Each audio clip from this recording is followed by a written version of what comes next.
And let's talk about my father's wife. Congratulations.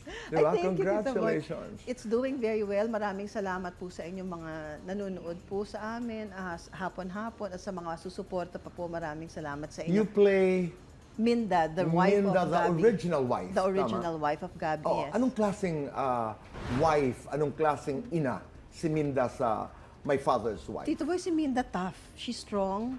She's very empowered.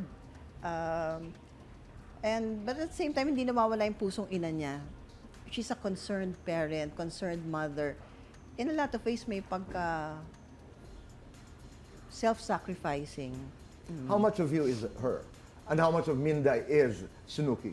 Tito Boy, I'm so happy to have realized that so much of Snooki is Minda. Can you be more specific? I'm so hurt, Tito Boy. Na-realize ko na habang tumatanda ako, aba, I am my mother's daughter. Ako pala, anak, I'm not Milo Campos' daughter for nothing.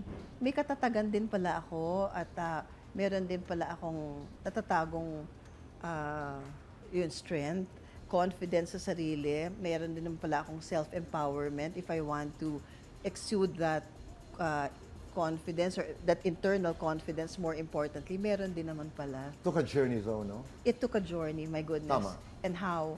But I thank God. Una sa lahat ito, boy, I don't want to sound like I'm preaching to the people, but really God is so good. He is. He is.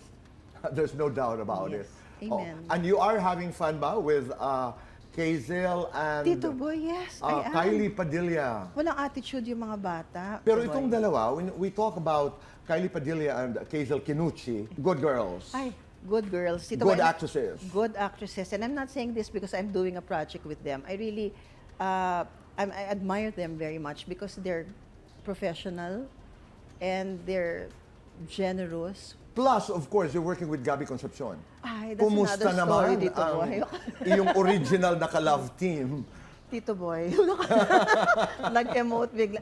Tito Boy, alam mo ba si Gabi, para sa akin, isa siya sa pinakagwapong artista nung henerasyon namin.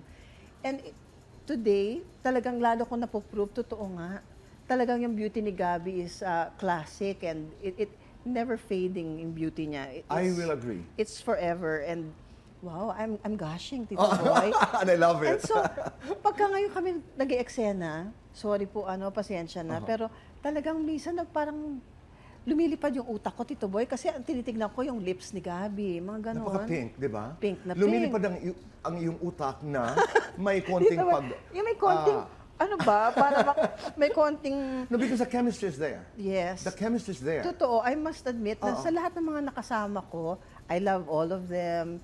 I'm thankful that they were so kind to me. But si Gabi talaga, iba yung chemistry namin dalawa, Tito Totoo. Boy.